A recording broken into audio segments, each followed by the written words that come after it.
5 years ago, this airplane was worth some $5 million. Today, the owner would be lucky to get even $1 million for it. Hi, I'm Steve Coonan. Over the last 20 years, I've appraised some 1,000 corporate jets worth in the neighborhood of about $3 billion. Several components obviously go into doing an appraisal on an aircraft. Of course, the most important are the books and records, because without the books and records, you can't justify or prove any of the work that's been actually accomplished on the airplane. Once the books and records have been inspected, there's the exterior, the condition of the paint. There are some flaws associated with the popping of paint from the rivet heads. There's the interior, which has to do with the money that's been spent on the leather goods, the carpeting, and the side panels. There's the engines. A note about the engines on older jets. Many these days no longer comply with the federal noise abatement standards. And even though the engines themselves are in great condition and will last for years, they have to be modified or removed. And it's extremely expensive for the owner to do that.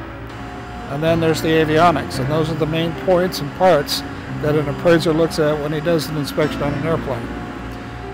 An aircraft's logbooks and ship's records are the most important variable in the value equation. I'm Steve Coonan Jr., Operations Manager at Plainsworth. We could be appraising an aircraft $20 million or more, but without the logbooks and records, the plane could be worth virtually nothing. FAA Form 337 is the single most important document when inspecting the books and records. The reason? It reflects damage history. Damage history leads to a concept called diminution of value. Simply put, that means it will never retain the equivalent value of the rest of the fleet. Over the years, our firm has been called upon to provide expert witness testimony regarding diminution of value cases. From these encounters, I have developed the following points to consider in calculating diminution of value. The nature of the damage.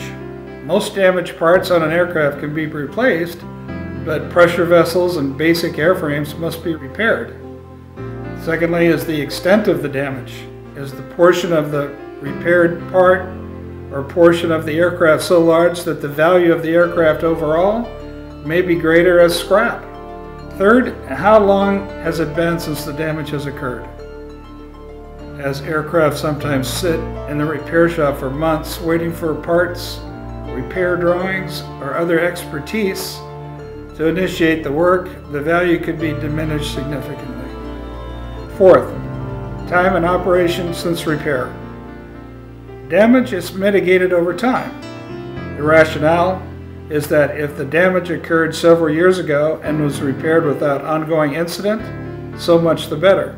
If documented trips back to the repair shop are noted, big problems exist with the value. In calculating the actual amount of diminution, the following items need to be considered.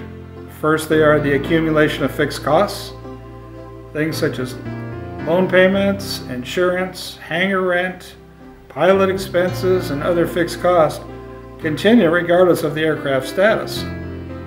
Secondly, depreciation. Whether your accounting method is straight line or accumulated, the schedule will change and so does the tax ramifications. Third, litigation. Rare is the insurer that simply hands over the check for both the tangible and intangible expenses related to a damage incident. Costs for litigation can be in the hundreds of thousands of dollars. Finally, projected market situation. What is the worth of the aircraft to a potential buyer who can literally choose from many equivalent aircraft that don't have damage history? This can be frustrating for the seller. Our firm has gained the trust of international corporations, both large and small, including Fortune 500 clients. At Plainsworth, all of our clients are offered the highest level of expertise.